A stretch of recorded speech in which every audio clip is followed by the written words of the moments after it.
Là, on ne va pas chercher du gaz qui est dans des anciennes galeries de mines. On cherche à aller chercher du gaz qui est dans des veines de charbon non exploitées et qui n'ira jamais alimenter le dérèglement climatique. C'est pour ça qu'il faut le laisser là, comme le recommande le GIEC, et se tourner vers des énergies renouvelables.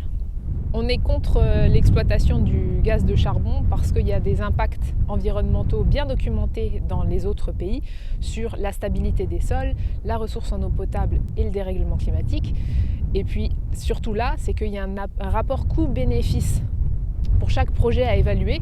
Et là, on sait que l'entreprise n'arrive pas à extraire le gaz. Elle a démontré sur ses derniers forages, qui ont été des échecs, qu'elle n'arrivait pas à produire. L'association nous a transmis le rapport de fin de travaux de forage sur le site de la Chambre datant de 2017.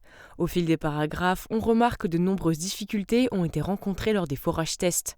Des problèmes avec l'approvisionnement en eau, la dureté du charbon ou encore les trajectoires des forages qui ont compliqué l'extraction du gaz de couche. Le contexte géopolitique et la guerre en Ukraine ne changent pas ce qui est factuel, c'est-à-dire le cadre de la loi.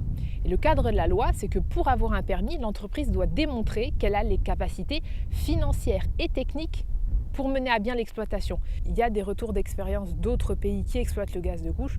On voit que les nappes phréatiques sont polluées à cause de ces passages et de fluides. Et la Lorraine est déjà une région avec un sous-sol qui est tourmenté. En injectant à un endroit des fluides, on ne sait pas où ça va ressortir et comment ça peut communiquer. On ne sait pas ce qui se passe à 1 kilomètre sous nos pieds. Le périmètre actuel, il concerne 200 km².